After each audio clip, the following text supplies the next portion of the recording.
Okey.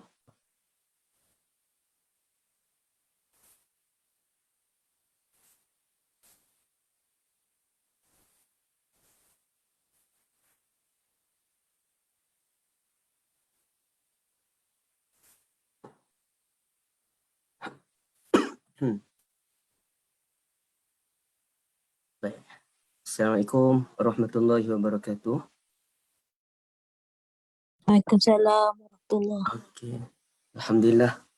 Alhamdulillah rabbil alamin. Wabihi nasta'in ala umuri dunya waddin. Allahumma salli ala Muhammad wa ala alihi wa sahbihi wa barik wa sallim. Subhanaka la ilma lana illa ma 'allamtana innaka antal alimul hakim. La haula wa la quwwata illa billah. Amma ba'd. Fadil Ustaz Yusof, Akademi Tadabbur Malaysia. Tuan-tuan dan puan-puan dirahmati Allah. Jadi alhamdulillah kita syukur pada Allah dan saya minta maaf kerana sedikit terlewat. Saya dah maklumkan pada Ustaz Yusof tadi disebabkan saya dari sekolah anak. Jadi sekolah anak saya terlewat pergi ikut sikit hari ni. Saya minta maaf ya. Jadi dia makan masa dalam sekitar 20 minit. Tu saya terlewat, saya minta maaf. Baik, insya-Allah kita terus hari ni pengajian kitanya. Kita dah nak habis dah pun dalam buku yang pertama ni. InsyaAllah nanti pindah buku yang kedua, insyaAllah. Hari ni kita masuk dalam siri yang bab yang ke-33. Lafaz yas'alunaka dan yas'alukan nas, bertanyalah dengan tujuan mendapat ilmu. Ya, surat 244. Baik. Tuan-tuan dan puan-puan ni yang dirahmati Allah. Jadi antara cara untuk kita mendapat ilmu ialah dengan bertanya, kan? Bertanya. So dengan bertanya ni insya-Allah kita akan mendapat pengetahuan yang banyak. Sebab itu Allah Ta'ala sebut dalam suratul Anbiya, fas'alu ahla zikri in kuntum la ta'lamun. Maka bertanyalah kepada orang-orang yang mengetahui, ahla zikir, sekiranya kamu tidak mengetahuinya. Okey, baik. Jadi bertanya ini pun sebenarnya satu ilmu ataupun satu kemahiran. Mungkin lebih tepat kita katakan satu kemahiran. Dengan kita memiliki kemahiran bertanya, insya-Allah kita akan mendapat jawapan yang sesuai. Jadi dalam kemahiran bertanya ni kita kena tahu siapakah orang yang kita tanya, isu apakah yang sesuai untuk ditanyakan kepada orang tersebut, dan pertanyaan kita itu adakah ia bersifat umum ataupun bersifat khusus, adakah pertanyaan itu bermanfaat ataupun tidak bermanfaat, adakah kadang-kadang ada orang bertanya dalam keadaan dia dah tahu tapi dia berharap dengan penjelasan daripada ahli zikir tadi orang lain pun tahu, ya, orang lain pun tahu. Jadi saja dia tanya tu supaya orang lain mendapat maklumat yang tepat tentang perkara tersebut, ya. Jadi di sini bertanya merupakan satu kemahiran yang penting. Justru dalam Al-Quran banyak tentang persoalan-persoalan yang ditimbulkan oleh sahabat. Al-Quran memberikan jawapan, dan antaranya Al-Quran berkata yas'alunaka, ada yang bertanya tentang yas'alunaka anil khamri wal maisir, bertanya tentang khamar dan juga judi. Yas'alunaka anil ahillah, ada yang bertanya tentang anak bulan. Jadi macam-macamlah persoalan, tuan-tuan dan puan-puan dirahmati Allah. Jadi ini menunjukkan bertanya merupakan satu kemahiran yang penting, ya, kemahiran yang penting. Dalam hadis Nabi SAW pun kita akan dapati beberapa sahabat turut bertanyakan Nabi SAW. Antaranya Ibn Mas'ud tanyakan Nabi, ayyul amal afdal, apakah amalan yang paling utama? Muawiyah bin Haidah radhiyallahu an tanya Nabi SAW, ayun nas ahaqqu bisuhbati, siapakah orang yang paling patut saya berikan layanan yang terbaik?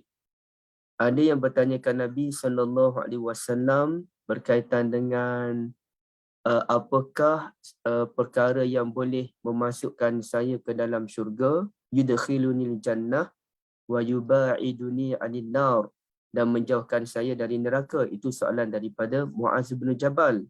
Banyak lagi lah tuan-tuan dan puan-puan sekalian, ibu ayah, menunjukkan bertanya merupakan satu perkara yang penting, medium untuk mendapat ilmu dan pengetahuan yang lebih luas. Baik. Jadi di sini tuan-tuan, yang kita nak fokus ialah tujuan bertanya itu sendiri. Jadi apa tujuan kita bertanya? Adakah ingin mencari jawapan? Ataupun sekadar mahukan kepastian? Ataupun nak kepuasan? Kadang-kadang kita tanya soalan sama daripada orang yang berbeza, ataupun kadang-kadang soalan yang sama daripada orang yang sama, tujuannya untuk mendapat kepuasan. Itu tidak ada masalah. Untuk cari jawapan, untuk kepastian, untuk kepuasan, semua itu tidak ada masalah. Yang masalahnya ialah bertanya dengan tujuan merendahkan orang yang ditanya. Okay, kalau dalam perdebatan tak apalah, perdebatan tu memang kita bertanya dengan tujuan untuk mengalahkan dia, maknanya mengalahkan kebatilan, ya. Bukan peribadi tapi mengalahkan kebatilan. Tapi kalau dalam tujuan merendahkan orang tak boleh, ya. Untuk merendahkan orang tak boleh.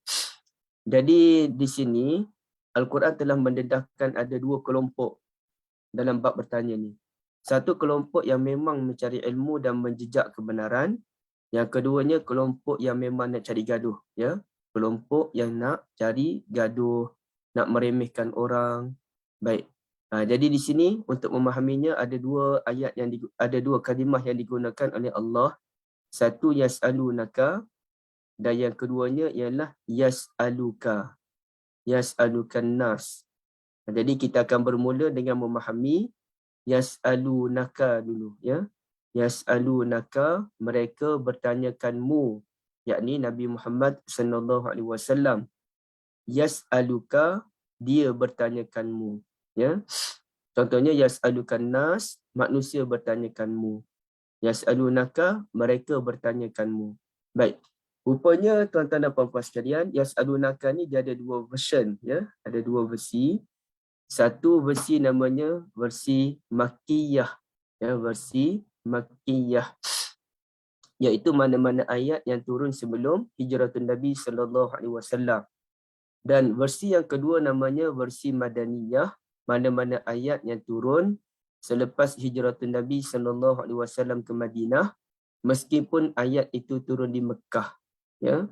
Ayat itu turun di Mekah, tapi ayat itu turun selepas hijratun Nabi sallallahu alaihi wasallam, maka ia dipanggil sebagai Madaniyah. Minta maaf ya, suara kurang baik sebab saya baru sila semua dan batuk. Jadi batuk tu ni ganggu sedikit suara, minta maaf. Jadi ada beza antara yas'alunaka versi Makkiyah dengan versi Madaniyah, tuan-tuan dan puan-puan, ya. Okay. Dan selepas kita membincangkan tentang yas'alunaka versi Makkiyah dan Madaniyah, barulah kita akan fokuskan kepada satu ayat dalam Al-Quran, satu-satunya yang menggunakan perkataan yas'alukan nas. Yas'alukan nas dalam ayat 63 suratul Ahzab, dan ada satu lagi yas'aluka dalam ayat 153 suratul Nisa. Kalau yas'alukan nas tu, ada satu je, yas'alukan nas, ayat 63 suratul Ahzab. Dan satu lagi yas'aluka sahaja dalam ayat 153 suratul Nisa. Baik, sekarang fokus, apakah beza antara yas'alunaka versi Makkiyah dengan Madaniyah? Di sini ada penemuan daripada Syekh Dr. Fadl Hasan Abbas rahmatullahi alaih, yang baru saja meninggal dunia. InsyaAllah beliau berada di taman syurga yang indah, dan ya sekadar menurut penelitian zahir kita, Syekh Fadlan Hasan Abbas insyaAllah ada kelayakan untuk berada di syurga Firdaus yang tinggi insyaAllah, atas usaha beliau untuk menegakkan Al-Quran, memuliakan sunnatun Nabi sallallahu alaihi wasallam, ya. Baik, kata Syekh Fadlan Hasan Abbas, saya berhenti hadapan nas-nas yang mulia ini untuk mencari hikmahnya, yakni apa beza antara yas'alunaka Makkiyah dengan Madaniyah, dalam usaha mentafsirkan penjelasan Al-Quran ini. Lalu saya mendapati surah Madaniyah menggunakan kata ganti nama ka, iaitu yas'alunaka, sama dengan makkiyah, madaniyah yas'alunaka. Begitu juga dengan madaniyah yas'alunaka, sama je dengan makkiyah yas'alunaka. Tapi ada satu perbezaan yang halus antara kedua-dua ni, versi makkiyah dengan versi madaniyah. Maknanya Syekh Fadlan Hasan Abbas telah meneliti semua ayat Al-Quran yang menggunakan kalimah yas'alunaka versi makkiyah dan yas'alunaka versi madaniyah. Okey, apa beza antara keduanya? Okey, perkataan ataupun kalimah yas'alunaka yang dilontarkan, mereka bertanyakanmu wahai Muhammad, versi makkiyah lebih kepada penghinaan dan ejekan. Jadi mereka tanya Nabi SAW, tapi bukan mereka nak ilmu pun, bukan mereka nak panduan ataupun pedoman. Sebaliknya mereka sekadar ingin merendahkan, meremehkan, memperlekehkan Nabi SAW. Contoh firman Allah Azza wa Jal dalam suratul Isra, wa yas'alunaka 'anir ruh qulir ruhu min amri rabbi wa ma utitum minal ilmi illa qalila. Mereka bertanyakan kamu tentang ruh. Okey, apa dia ruh ni? Ulama khilaf. Ada yang kata ruh ini Jibril, ada yang kata ruh ini merujuk kepada Al-Quran, ada yang kata ruh itu ruh dalam badan kita ni lah yang menjadi sumber kehidupan kita sendiri. Jadi wallahu alam, apakah jawapan yang paling tepat dalam isu ini? Ada satu buku yang agak tebal membahaskan tentang ruh yang dimaksudkan dalam ayat wa yas'alunaka 'anir ruh. Tapi dia bincang tu ruh menurut falsafah, menurut lain macam-macam lah. Kata Allah, qul, katakanlah wahai Muhammad, ar-ruhu min amri rabbi, ruh itu termasuk urusan Tuhanku, ataupun kata ulama, ruh itu merupakan kejadian Tuhanku. Ruh itu diciptakan oleh Tuhan. Artinya ruh itu qadim, bukannya hadis. Ruh itu hadis, bukannya qadim. Ruh itu benda baru, ia makhluk. Wa ma utitum minal ilmi illa qalila, dan kamu tidak diberikan ilmu pengetahuan tentang ruh itu melainkan sedikit sahaja. Okey. Jadi perkataan wa yas'alunaka digunakan tu, mereka bukan nak tahu kebenaran pun. Sebaliknya mahu memperlekehkan Nabi Muhammad sallallahu alaihi wasallam. Walaupun usul ceritanya ataupun sababun nuzul, orang-orang Quraisy, orang-orang Mekah jahiliyah ni jumpa dengan orang-orang Yahudi, reba-reba Yahudi, dan reba Yahudi kata, kamu tanya 3 soalan ini kepada Muhammad tu, kalau dia dapat jawab 3 soalan ni, ternyata dia Nabi. Tanya dia tentang orang-orang yang melarikan diri ke gua, dia tahu ke cerita tu, Ashabul Kahfi. Tanya dia tentang orang yang keliling dunia, dia tahu ke wujudnya zaman-zaman dahulu orang keliling dunia, yakni Zulkarnain. Dan tanyakan dia tentang ruh, dia tahu ke jawapan dia apa. Dan kedua-dua jawapan yang tadi tentang Ashabul Kahfi, Zulkarnain telah dijelaskan oleh Allah Rabbul Jalil dalam suratul Kahf. Manakala tentang ruh telah dijelaskan oleh Allah dalam suratul Isra. Allah, saya kalut balik-balik salin baju, terlupa pula pakai kopiah. Saya pakailah tuan-tuan ya. Kopiah ada sebelah je, tapi duk kalut-kalut terlupa pula. Okey. Tak apa pun pakai tak pakai kopiah kan, tapi sebab Ustaz Yusof pakai, saya pun segan juga Ustaz Yusof. Okey. Baik. Jadi itu, walaupun orang Yahudi tu cadang, kamu tanyalah Muhammad tentang 3 soalan ni, kalau dia dapat jawab, dia Nabi lah. Okay, tapi orang-orang jahiliyah ni tanya bukan nak tahu kebenaran pun.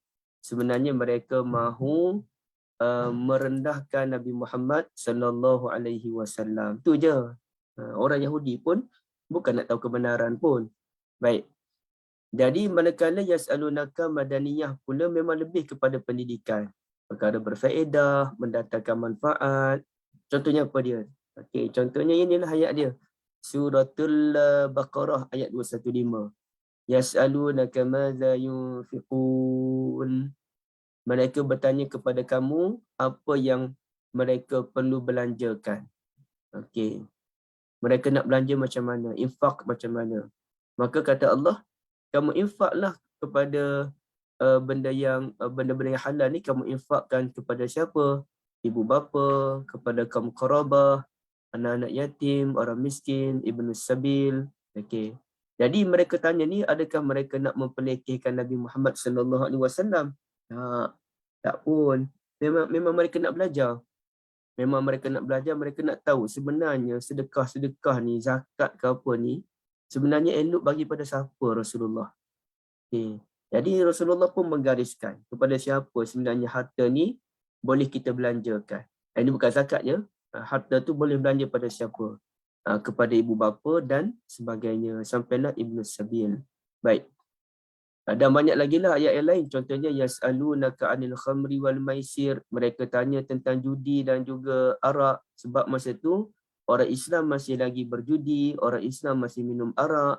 Tapi mereka dapat lihat, teruk betul ni rupa-rupanya kesan daripada judi dan arak. Jadi mereka tanyalah Nabi, macam mana ni Rasulullah, tentang arak ni boleh ke minum sebenarnya, kan? Maka Nabi pun doa juga pada Umar, doa pada Allah. Allahumma bayyin lana fil khamr bayanan syafian. Ya Allah, berilah penjelasan pada kami tentang khamar ni dengan penjelasan yang tuntas. Boleh ke tak boleh sebenarnya? Jadi mereka tanya tu dengan tujuan nak tahulah. Wa yas'alunaka 'anil mahid. Mereka tanya tentang wanita yang uzur datang bulan. Wa yas'alunaka 'anil ahillah. Mereka tanya tentang anak bulan. Maka kata Allah, hiya mawaqitu linnas wal hajj. Anak bulan ni penentu kepada waktu-waktu tertentu, khasnya waktu-waktu ibadah dan juga haji. Jadi mereka bertanya tu kenapa? Memang mahukan jawapan yang betul, ya. Jadi di sini kita clear, kita jelas beza antara yas'alunaka versi Makkiyah lebih kepada peli Nabi, merendahkan Nabi SAW, iyazan billah. Manakala versi Madaniyah, tujuannya memang nak mencari kebenaran. Jadi ibu ayah, kita nak masuk level mana? Versi Makkiyah ataupun versi Madaniyah? Okay.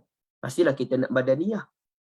Jadi kalau kita versi Madaniyah, itu merupakan satu dorongan, galakan daripada Al-Quran itu sendiri dan juga daripada sunnatun Nabi sallallahu alaihi wasallam.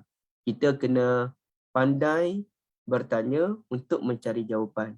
Sebab kata orang kan, malu bertanya, sesat jalan. Malu bertanya, sesatlah ilmu yang kita pegang. Baik. Tapi kemudiannya yang pelik tu, kenapa ada yas'alukan nas? Yas'alukan nas tu macam mana pula kan? Okey, ayat lain semua guna yas'alunaka. Tapi yang ni yas'alukan nas. Okey, cuba kita perhatikan ayat tentang kiamat. Yas'alunaka 'anis sa'ati ayyana mursaha. Ini cerita kiamat je. Mereka bertanyakan kepada kamu tentang kiamat. Ayyana mursaha. Bila nak berlaku kiamat ni Rasulullah? Tujuan mereka tanya tu kenapa? Nak buat persediaan. Apa tanda-tanda kiamat ni Rasulullah? Ilmu makin berkurang, kejahilan makin bermaharajalela. Di situ sahabat Nabi pun akan buat persediaan untuk menghadapi yaumul qiyamah. Baik, ataupun yang lain, yas'alunaka 'anis sa'ati ayyana mursaha. Pun sama juga. Cuma yang ni ayatnya panjang sedikit. Surah Al-A'raf, ayat ni surah An-Nazi'at pendek. Okey. Mereka tanya kiamat bila nak berlaku. Tapi dalam keadaan suratul A'raf yas'alunaka 'anis sa'ah. Mereka tanya tentang kiamat, yas'alunaka. Begitu juga dengan yas'alunaka suratul Nazi'at, tanya tentang kiamat juga. Berbeza dengan suratul Ahzab ayat 63.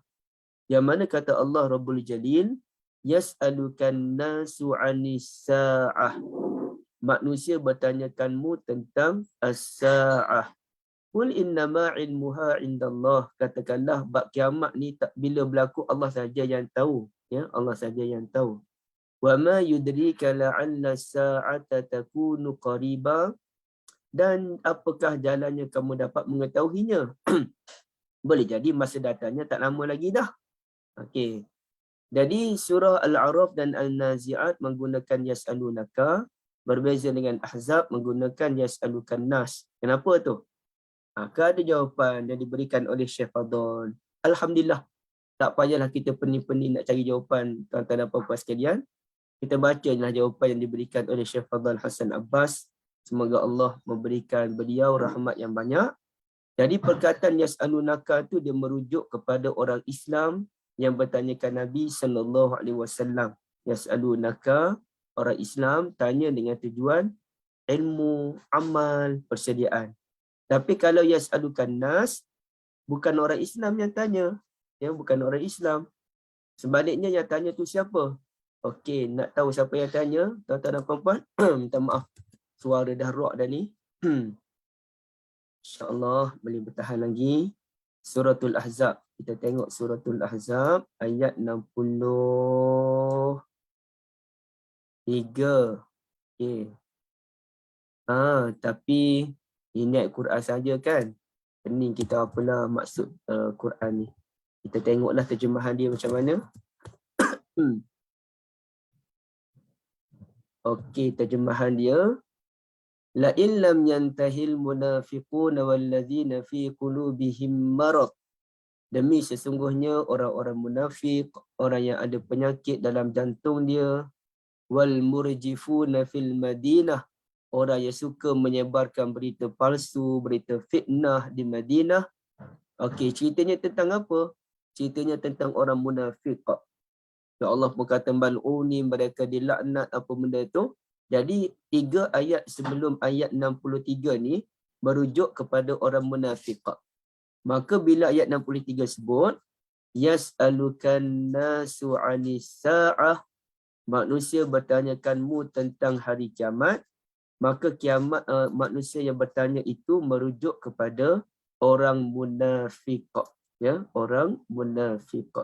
Maka perkataan yang digunakan ialah yas'alukan nas, bukannya yas'alunaka. Dan selepas itu, selepas ayat 63, Allah Ta'ala sebut orang kafir. Innallaha la'anal kafirina wa a'adda lahum sa'ira. Jadi di sini menunjukkan kepada kita yang bertanya ni bukan sahaja orang munafik, bahkan orang kafir. Jadi bagi membezakan antara dua orang yang bertanya, maka orang Islam yang bertanya disebut yas'alunaka, mereka bertanyakanmu. Manakala orang munafik dan juga orang kafir yang bertanya, Allah Ta'ala guna istilah yas'alukan nas, manusia bertanyakanmu. Jadi di situ Allah Ta'ala guna dua bentuk yang berbeza. Ini orang Islam yang bertanya, ini orang munafik, orang kafir yang bertanya. Jadi bentuk lafaz yang digunakan tu berbeza. Jadi apa pengajaran dia? Pengajaran yang pertama ialah kita mesti mewujudkan budaya bertanya dengan tujuan apa? Mendapat ilmu, tapi dan bukan merendahkan orang lain.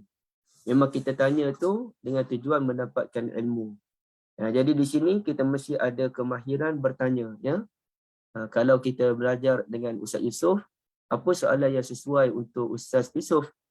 Jangan pula kita tanya Ustaz Yusof tengah mengajar tentang tadabbur Al-Quran, Suratul Mu'minun, itu pula pergi pusing tanya Ustaz Yusof tentang harta pusaka. Jadi sedangkan cerita Ustaz Yusof ni cerita tentang benda lain, kita pergi pusing tanya tentang harta pusaka pula. Jadi tidak sesuai. Bahkan harta pusaka ini sesuai untuk kita tanya kepada orang yang pakar dalam bidang harta pusaka. Okay. Walaupun ya mungkin Ustaz boleh jawab, tapi kita kena sesuaikan soalan itu kepada orang dia. Kalau contoh orang itu merupakan dia pakar dalam bidang fiqh halalan, makanan halal tayyib ini, maka dia pun tengah bantah pasal halal tayyib, tiba-tiba kita tanya soalan tentang Dajjal, tentang Imam Mahdi pula pada dia. Sedangkan itu bukan kajian dia. Dia memang tahulah sikit-sikit, banyak tahulah. Tapi sekarang tengah bincang tentang makanan halal. Itu pula dia melencong tanya pasal Dajjal lah, pasal vaksin lah dan sebagainya. Jadi dia tak sesuai dengan soalan yang isu yang sedang dibincangkan. Ya? Okay, baik.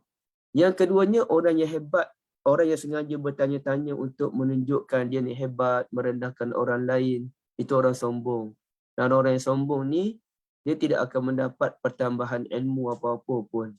Dia hanya mendapat satu benda je, iaitu kesombongan. Tu je dia dapat. Yang lain dia tak dapat.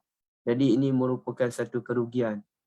Jadi tuan-tuan dan puan-puan, untuk merendah diri, antara cara merendah diri ialah sebagaimana doa Nabi Ibrahim alaihi salatu wassalam dalam surah Asy-Syu'ara, wa alhiqni bis-salihin.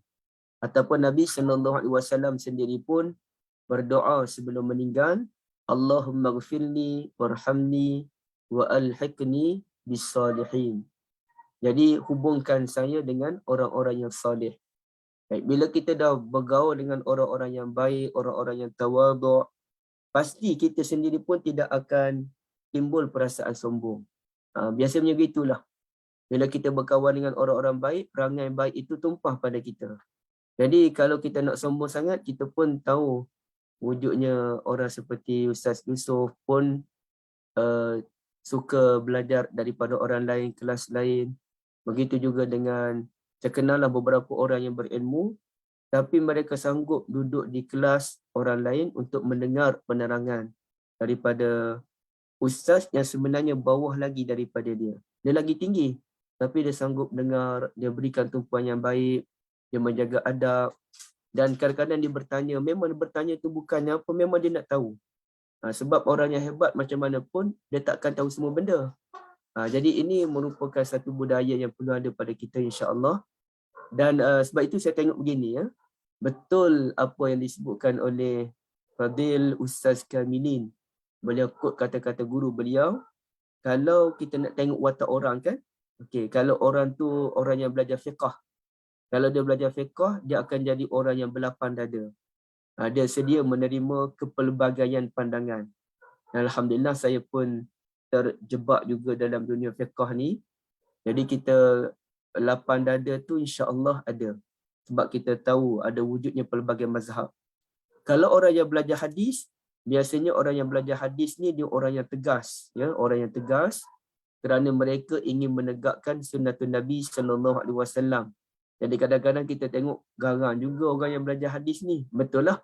Kerana mereka biasa terdedah dengan golongan-golongan pelaku bid'ah, khurafat, takhayyulat dan sebagainya.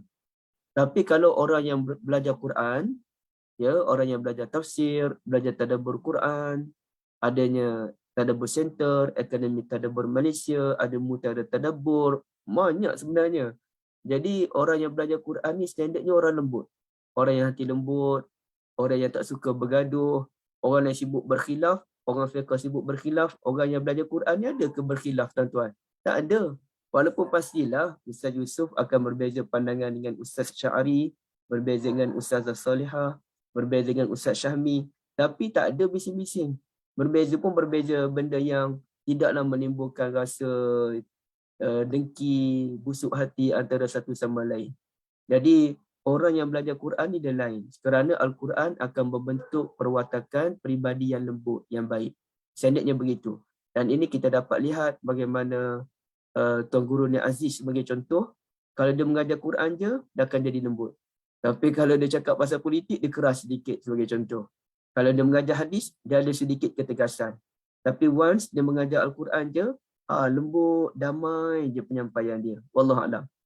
Jadi rumusan dia, kalimah yas'alunaka versi Makkiyah ialah persoalan yang ditimbulkan oleh orang kafir dengan tujuan merendah-rendahkan Nabi SAW dan bukan bertujuan mencari kebenaran. Kalimah yas'alunaka versi Madaniyah pula, persoalan yang ditimbulkan oleh orang beriman dengan tujuan menambahkan koleksi ilmu dan amal mereka. Manakala kalimah yas'alukan nas, ya, yas'alukan nas merupakan persoalan orang munafik, orang kafir dengan tujuan memperlekehkan maklumat yang dibawakan oleh Nabi Muhammad sallallahu alaihi wasallam berkenaan kiamat. Wallahu a'lam. Okey. Sebelum masuk yang kedua ni, sekejap ya, saya nak bersihkan diri sekejap je.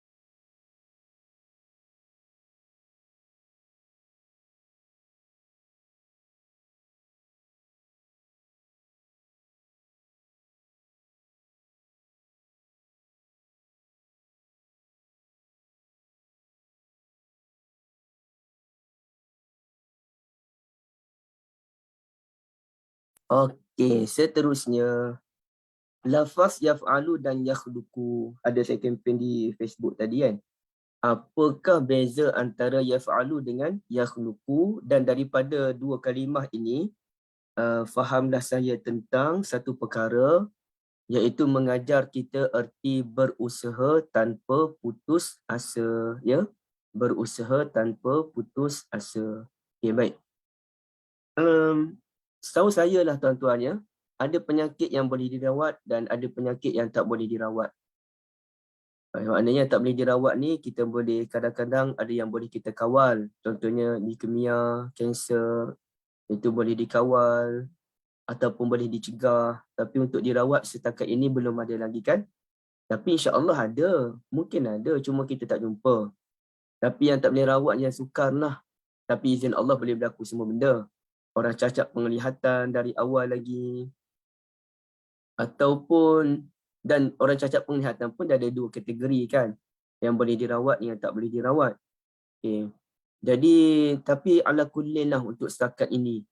Ada yang boleh dirawat, ada yang belum boleh dirawat. Saya tak nak kata tak boleh dirawat tu mungkin tak tepat kot, ya. Tapi belum boleh dirawat. Baik. Tapi yang penting kita mesti berusaha lah. Kita mesti berusaha. Ini yang kita nak sebut ni, mengajar kita erti berusaha tanpa putus asa, ya. Sehingga kan sekarang ni pemindahan jantung pun boleh dibuat. Oh dahsyat, pemindahan jantung boleh dibuat. Yang lain pun buah pinggan memang confirm boleh buat. Mata boleh dibuat, tangan pun boleh dibuat. Maknanya dengan dunia perubatan sekarang ni, masya-Allah. Anak pun, kalau suami isteri dah lama usaha tak dapat anak, pun ada jalan lain dengan kemajuan yang dicapai oleh manusia dengan izin Allah. Pun boleh juga dah lama tak dapat anak, yang kita tahu seperti beberapa orang kan, akhirnya dalam tempoh yang lama tu dapat anak, masya-Allah. Saya ingat ada seorang yang penjual pau dan juga cakoi di pasar dekat tempat saya ni lah. Saya peminat pau dia, tapi yalah makan pau banyak, pau goreng ni kolesterol pula kan. Okay, baik. Tapi satu masa saya tengok dia seorang duduk menjual, isterinya tak ada. Saya pun tanyalah, mana isteri? Dia kata, isteri tunggu masa ni nak bersalin. Ha? Nak dapat anak? Dia kata, dah 5 tahun dah kami kahwin tak dapat anak. Bila saya dengar je 5 tahun dia kahwin tak dapat anak, saya rasa gembira sangat-sangat, tak terkata gembira. Dan saya pun teruslah bagi sedikit duit lah, yang ada berapa puluh ringgit bagi pada dia, nanti bagi pada anak. Ya. Dan kemudiannya memang kita diajar begitu pun bila orang gembira, kita tumpah gembira, tak dengki. Oh, kau dah dapat anak, aku belum dapat anak lagi, dengkilah. Tak dengki pun. Alhamdulillah. Kemudiannya dia dapat anak, nama anaknya apa saya pun tak ingat, tapi Adelia, saya ingat Adelia. Ya. Jadi bila dapat tu adalah 2-3 kali saya duduk bagi, bukan nak cerita riak tuan-tuan, sebab saya terlalu gembira, saya tak tahu, gembira sangat-sangat. Sampai akhirnya dia puas sebut salah dengan saya ni. Bila saya pergi beli pun dia bagi free, tak payah bayar, tak bayar, ini saya belanja. Alhamdulillah, ya, alhamdulillah dapatlah makan pau percuma. Baik. Jadi tuan-tuan dan puan-puan sekalian, ada lagi lah 2-3 orang kawan saya yang kahwin dah 10 tahun, lebih 10 tahun tak dapat anak. Saya selalu doa pada mereka, berikan mereka anak supaya mereka bahagia. Itu doa lah, dan jika kadang-kadang kita pun ada, kita doakan insya-Allah dapat anak nanti. Tapi ini cerita Tuhan kan, kita Tuhan. Dan ramai-ramai itu kita pun tahu bahawasanya ada 2 orang Nabi yang dapat anak di saat tua, iaitu Nabi Ibrahim dan juga Nabi Zakaria. Tapi ada beza di situ, ya, antara kes Nabi Ibrahim dengan Nabi Zakaria. Baik, sekarang ni kita nak tengok perkataan yaf'alu dengan yakhluqu. Yaf'alu ni dia asal perkataan fa'ala. Fa'ala ni maknanya melakukan, ya. Melakukan. Contohnya, qalu man fa'ala hadza bi alihatina. Mereka bertanya, siapa ni buat macam ni kepada Tuhan-Tuhan kami? Habis semua Tuhan-Tuhan kami kena ketuk kepala. Tuhan pun kena ketuk, tuan-tuan dan puan-puan sekalian, oleh Nabi Ibrahim alaihissalam. Yakhluqu pun apa dia? Khalaqa, menciptakan. Dan menciptakan ni dia mesti daripada minal adami. Adam, ain, ya, minal adam. Yakni daripada benda yang tiada kepada benda yang ada, itu dinamakan sebagai mencipta. Kalau kita confirm lah kita tak mampu mencipta. Kita hanya mampu menjadikan, membentuk, memproses dengan nama sana'a. Sebab itu kilang dinamakan sebagai masna'. Pekerja kilang sani'. Sebab kita hanya mampu memproses. Nak menciptakan benda yang tiada kepada ada, apa dia? Mustahil. Tak boleh. Hanya Allah saja yang boleh mencipta daripada tiada kepada ada. Baik. Cuba kita perhatikan dua ayat ini. Lebih kurang sama. Tapi berbeza. Okey, ini mula-mula Nabi Zakaria.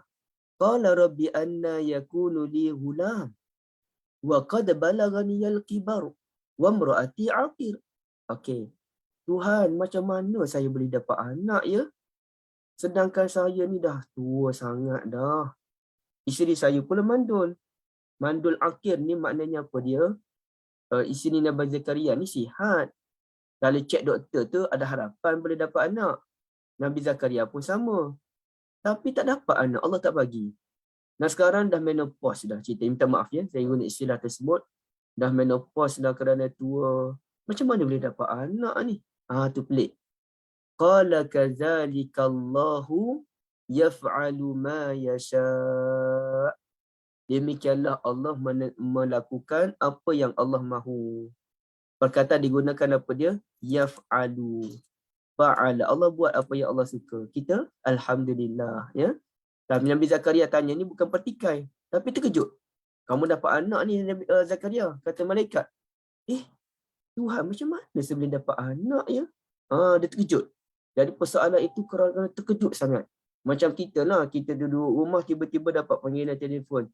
Cik Zuhairi, okey, saya dari Selcom, sekian-sekian. Cik Zuhairi telah menang hadiah sebanyak RM50,000. Wah, kita terkejut, RM50,000. Kita pun dah suruh buat tu buat ni, rupa-rupanya scammer. Habis kita duit kita dalam bank. Aduhai, scammer rupa-rupanya. Tapi kita terkejut lah. Kita terkejut, kita tanya macam mana saya boleh menang ni? Bukan kita pertikaikan, macam mana saya boleh menang, sepatut orang lain menang. Tak. Kita kalau terkejut tu, macam mana saya boleh menang? Saya tak buat apa-apa pun. Tak apa, sebab Cik Zahari ni pelanggan yang baik, pelanggan yang setia. Kami menghargai pelanggan yang setia, padahal orang lain pun setia juga. Kenapa kita pula yang dikata setia kan? Scammer rupa-rupanya. Tapi bukan saya lah, saya buat contoh je. Ya zambillah. Jadi ceritanya yaf'alu digunakan. Tapi bila malaikat jumpa dengan Maryam pula, lain ceritanya ibu-ibu sekalian. Ibu ayah sekalian ya. Lain ceritanya apabila malaikat jumpa dengan Maryam. Satu, Maryam terkejut. Maryam kata, Inni a'udzu birrahman minka in kunta taqiyya. Aku berlindung kepada Tuhan Ar-Rahman daripada kamu jika kamu seorang yang bertakwa. Malaikat pun tak naklah main lama-lama, surprise lama-lama. Cubalah teka saya siapa, tak ada. Terus bagi tahu, innama ana rasul. Saya ni bukan orang lain, saya ni utusan Allah, ya. Saya ni ana rasulu rabbik. Saya ni urusan Allah. Li ahabalaki gulaman zakiyya. Saya nak bagi maklumat je bahawa Cik Puan akan dapat anak nanti. Okey. Maka bila dapat cerita dapat anak tu, Maryam ni dia versi surah Ali Imran dengan versi dalam surah Maryam dia berbeza. Dalam surah Ali Imran ni dia dialog dengan Allah, dalam surah Maryam tu dia dialog dengan malaikat.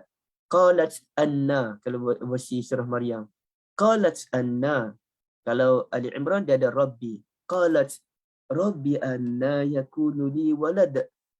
Rabbi anna yakunu li walad. Tuhan, macam mana saya boleh dapat anak?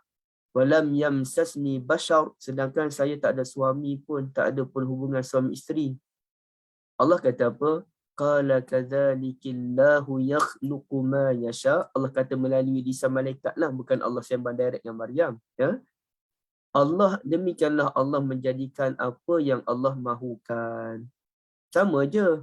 Demikianlah Allah jadikan apa yang Allah mahukan, tapi dalam kes Nabi Zakaria, yang Allah mahu tu, yang Allah nak jadikan tu yaf'alu. Dalam kes Maryam, yang Allah nak jadikan tu dia guna yakhluqu. Jadi apa beza ni? Kenapa yang tu yaf'alu, yang ni yakhluqu? Okey. Sebagaimana yang saya terangkan kepada ibu ayah yang baik-baik semua ini, perkataan yaf'alu tu bermaksud melakukan ataupun membuat. Kita pun boleh juga melakukan membuat. Kita nak buat apa dia? Macam Nabi Ibrahim tadi lah, dia buat apa dia? Dia tetap berhala-berhala yang ada. Yakhluqu tu yang tak boleh. Yakhluqu tu kerja Tuhan je. Yakhluqu ni menciptakan daripada yang tiada kepada ada. Jadi dalam kes Nabi Zakaria ni, dia beza dengan Maryam. Satu, Nabi Zakaria ada isteri. Kalau ikut cerita lah tuan-tuan, tapi kita tak tahu cerita yang sebenar. Nabi Zakaria ni sama ada dua je. Kalau ikut cerita ya. Sama ada dia pakcik Maryam kerana dia kahwin dengan makcik Maryam. Dia kahwin dengan makcik Maryam, dia dapat pangkat pakcik lah. Ataupun yang kedua, Nabi Zakaria ni mungkin abang ipar Maryam. Maryam ni dia ada kakak seorang, dia ada abang seorang nama Harun. Maka dia pun kahwinlah dengan kakak Maryam. Dia abang ipar lah kalau kita sekarang istilahnya abang ipar. Wallahu a'lam. Satu, Nabi Zakaria ni ada isteri. Bersuami, beristeri. Maryam tak ada suami. Maryam tak ada suami. Okey, satu perbezaan. Nabi Zakaria bila ada isteri, dia ada sebab lah nak dapat anak. Maryam bila dia tak ada suami, walam yamsasni bashar, bakal dia tak pernah pun bersosial. Dia tak pernah pun bersosial dengan mana-mana lelaki. Dia wanita terhormat, wanita yang disanjung. Bahkan ranking 4 wanita terbaik, dia lah yang dapat. 4 atau 5 wanita terbaik dia dapat. Hebat tu. 5 ranking wanita terbaik. Maryam, Asiyah, Ummuna Khadijah, Fatimah, Ummuna Aisyah radhiyallahu anhunna. Okey, baik. Jadi kalau ikutnya logiklah Nabi Zakaria akan mendapat anak daripada isteri dia.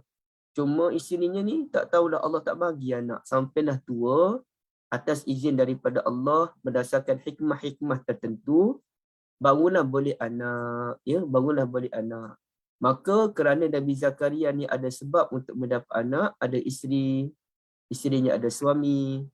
Okey, maka perkataan yaf'alu digunakan, ya, perkataan yaf'alu digunakan. Berbeza dengan yakhluqu, Maryam ni daripada tiada kepada ada. Maryam tak ada suami, bersih, orang yang mulia.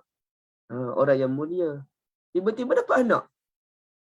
Memang terkejutlah, tiba-tiba je dapat anak. Maka kerana tiba-tiba dapat anak, maka perkataan yakhluqu lebih sesuai digunakan, ya. Sebab yakhluqu ni daripada tiada kepada ada. Jadi yakhluqu sesuai digunakan. Maka dalam kes ini, mana lebih amazing antara cerita Nabi Zakaria dengan Maryam? Confirm lah cerita Maryam lagi amazing, lagi pelik daripada tiada kepada ada. Sama, sehingga kan Allah Ta'ala menyamakan antara Nabi Isa dengan Nabi Adam. Inna masala Isa indallah kamasali Adam. Sesungguhnya perumpamaan Isa di sisi Allah ni sama je dengan Adam, tak beza pun. Khalaqahu min turab. Allah menciptakan Adam daripada tanah, summa qala lahu kun fayakun. Kemudian Allah kata kun, maka jadilah watak yang namanya Adam. Jadi sama je Nabi Adam dengan Isa. Kalau kamu nak bertuhankan Isa, sebab Isa ni dia ada mak, tak ada ayah, tiba-tiba lahir. Habis tu kamu tak nak bertuhankan Adam, yang mak tak ada, ayah pun tak ada. Tak nak bertuhankan Hawa, yang mak tak ada, ayah tak ada. Sepatutnya kita lebih wajar bertuhankan Nabi Adam berbanding kita bertuhankan Nabi Isa. Jadi sama je dua benda tu, kenapa kamu nak pelik sangat? Itu satu kritikan daripada langit terhadap orang-orang Nasrani. Jadi pengajarannya apa dia?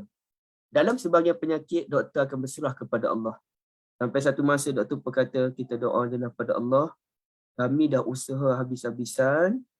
Kami dah usaha dah, pesakit ni, minta maaf ya ibu-ibu, ayah-ayah sekalian ya. Takut contohnya ada kena dengan sesiapa, saya minta maaf. Okey, ayah puan dah memang terpaksa ditidurkan kerana COVID, dah stage 5 dah pun. Memang agak teruk. Jadi kami setakat mampu kami buat. bekal oksigen dan sebagainya, tapi kita serahkan kepada Allah, doa banyak-banyak, baca Quran, solat tak henti, puasa, sedekah pada orang miskin. Kita pun usaha. Mak kita tak mampu nak buat apa-apa dah. Nyawa tu memang di tangan Allah. Tapi kita tahu Nabi SAW menyatakan usia boleh dipanjangkan dengan dua cara. Selain daripada doktor tadi usaha kan. Cara yang pertama doa. Cara yang kedua ialah sedekah. Jadi dengan tiga saya silap ya. Apa dia ya? Dengan doa, dengan menyambung silaturahim, sedekah tu ada kan? Saya terlupa pula dah. Okey, dengan doa, sedekah dan juga silaturahim. Baik. Jadi kita usaha yang tu. Sebab kita tak mampu dah dengan yang lain. Sedekah tu ada ke ya? Saya lupa dah. Silaturahim tu saya ingat.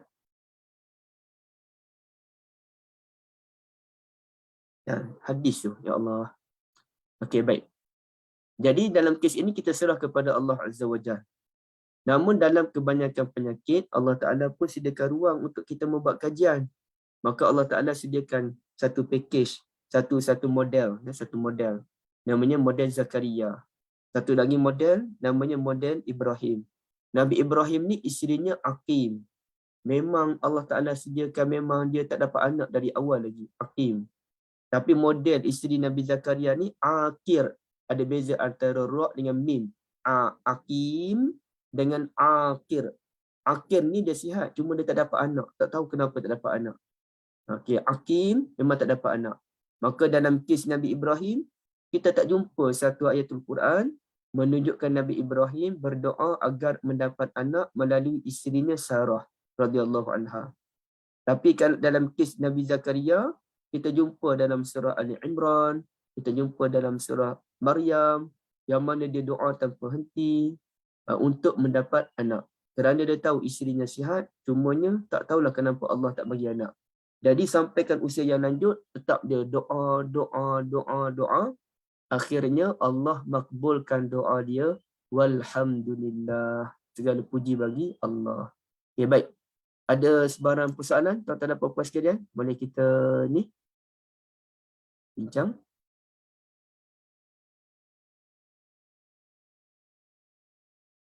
Khalaqa dengan kalimah kun fayakun. Kun tu puan syuhada. Kun tu ni kaf dan nun tu kan. Kaf dan nun. Kun artinya jadilah. Fayakun maka dia jadi.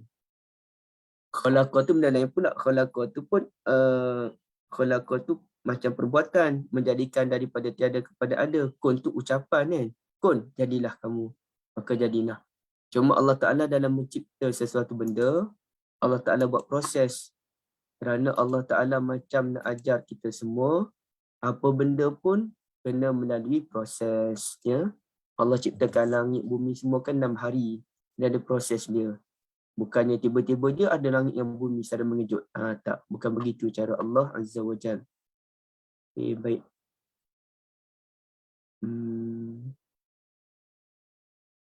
Kalau tak ada, izinkan saya untuk penutupnya. Sekejapnya saya nak cari satu benda.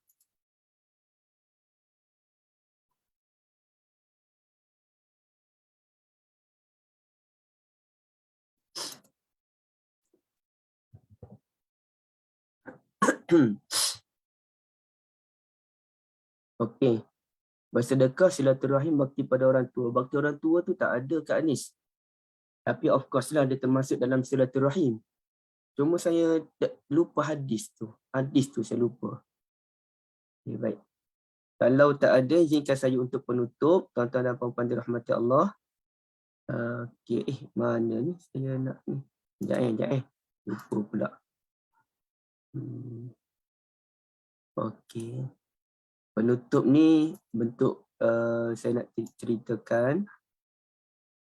Okey, tuan-tuan dan puan-puan nampak Saja nak kongsi satu program yang saya bakal adakan bersama dengan Ustaz Yusof. Alamak, silap. Bukan yang ini. Okey, minta maaf ya tuan-tuan dan puan-puan. Tersilap. Saya kena betulkan balik. Mana? Okey, yang ni.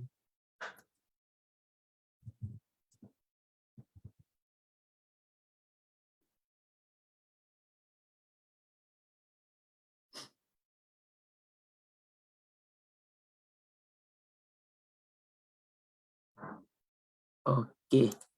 Okey, sekejap je. Saya dan Ustaz Yusof ada satu program akan datang. Ada 18 hari bulan 12 ya. 18 hari bulan 12. Ini webinar Al-Quran di Hatimu pukul 9 sampai 12 hari. Ustaz Yusof bagi tahu beliau nak bincang tentang rahsia susunan surah. Apa kaitan ni surah Baqarah dengan Ali Imran dengan Nisa. Dia bincang daripada sudut tanasub. Apa fokus topik Ustaz Yusof tu saya tak pasti, tapi itu gambaran dia, ya, itu gambaran rahsia di sebalik susunan surah ataupun ayat dalam Al-Quran. Saya pula bercadang nak bincang tentang rahsia huruf dalam Al-Quran, ya, rahsia huruf dalam Al-Quran, dan huruf yang bakal saya bentangkan ini hanya merujuk kepada huruf ba je. Huruf ba dalam Al-Quran. Banyaklah tuan-tuan dan puan-puan sekalian nak cerita pasal huruf ba dalam Quran ni. Memang ya Allah dahsyat sangat. Hanya dengan huruf ba saja kita boleh faham macam-macam benda yang pelik-pelik dalam Al-Quran. Jadi kajian ini kajian lama. Cuma ulama dulu bila dia bincang, ulama tidak memberikan fokus secara tematik ataupun secara bertopik. Kali ini kemudiannya datang ulama terkemudian barulah fokus. Ini kita nak bincang pasal ba saja. Yang ni kita nak bincang pasal huruf lam sahaja. Jadi banyak benda-benda yang hanya dengan huruf ba, tapi kita boleh faham macam-macam benda yang unik dalam Al-Quranul Karim. Ya? Sebagai contoh mudah, tuan-tuan dan puan-puan sekalian, kalau kita lihat pada ayat yang paling mudah lah, ayat apa tu, wamsahu biru'usikum, ataupun kita bismillah aja, bismillah. Kenapa mesti mula dengan B itu? B itu apa dia sebenarnya? B itu kita sebutkan sebagai dengan. B itu dengan. Tapi dalam bahasa Arab, huruf ba saja ada 14 fungsi. Ya, ada 14 fungsi huruf ba. Dan yang B dengan tu dia masuk fungsi yang mana satu? Adakah dia masuk ba'ul ilsaq, ba'ul isti'anah, ba'ul ziyadah, macam-macam lah huruf-huruf ba tu, saya pernah lupa dah. Tapi ada 14 fungsi huruf ba dalam bahasa Arab ataupun dalam bahasa Al-Quran. Jadi ba tu ba apa dia? Okey. Contohnya kita sebut wa wassaynal insana biwalidayhi husna, biwalidayhi. Jadi kami berikan wasiat kepada manusia dengan orang tuanya. Jadi B tu B apa sebenarnya? Dia dalam kaedah biasa namanya ba'ul ilsaq, ba melekat. Saya nak bagi jawapan ringkas lah di sini. Maknanya apabila Allah Ta'ala sebut kami bagi wasiat kepada ibu bapa, kepada manusia agar dengan ibu bapa ni kena buat baik. B dengan ibu bapa kena buat baik. Jadi B tu apa dia? B tu dipanggil ba'ul ilsaq, ba melekat. Artinya kita dengan mak ayah ni kena melekat. Ibaratnya melekat tu macam mana? Mak ayah tu ada dalam jiwa kita. Ke mana-mana kita pergi, walaupun kita sampai keluar negara, walaupun kita duduk di rumah, walaupun kita pergi kerja, walaupun kita apa-apa benda pun, tetap ibu bapa di hati kita. Solat je kita doa, Rabbirhamhuma kama rabbayani saghira. Tuhan, rahmatilah kedua ibu bapaku sebagaimana mereka menjaga aku sejak kecil lagi. Okay, baik. Ke mana-mana saja, walaupun ibu ataupun ayah telah meninggal, tetap di hati kita. Maka untuk melambangkan tetap di hati, melekat dalam hati, meresap dalam hati, maka huruf ba yang digunakan. Jadi huruf ba saja ibu ayah sekalian dah ada rahsia yang begitu besar. Dan benda ni ada puluhan, bahkan mungkin ratusan dalam Al-Quran pasal huruf ba je. Jadi kalau kita dapat tahu, saya sediakan dalam 30 nota berkaitan dengan huruf ba dalam Al-Quran. Dan saya tak sabar untuk bersama dengan Ustaz Yusof nanti pada 18 hari bulan 12. Siapa yang berminat, bolehlah macam mana ya, boleh tengok di Facebook saya lah dulu untuk macam mana nak tahu cara pendaftaran. Boleh tengok di Facebook saya Zulkhairi Khairi, ataupun tuan-tuan dan puan-puan boleh saja menghubungi nombor Ustaz Ahmad 016186 Jadi saya kempen program ni sebab ada kaitan dengan Ustaz Yusof. Kalau tak ada kaitan saya takkan kempen ya. Dan saya tak pernah kempen pun dengan ibu ayah di sini. Tapi sebabkan ada kaitan dengan Ustaz Yusof dan saya tahu Ustaz Yusof ada satu perkara yang menarik akan dikongsikan nanti insya-Allah, maka boleh saya jemput ibu ayah sekalian untuk menyertai program ini insya-Allah. Allah alam, kita berhenti di sini. Saya minta maaf atas kelembahan suara yang kurang baik. Jazakumullah khairan. Assalamualaikum warahmatullahi wabarakatuh. Waalaikumsalam. Terima kasih Ustaz.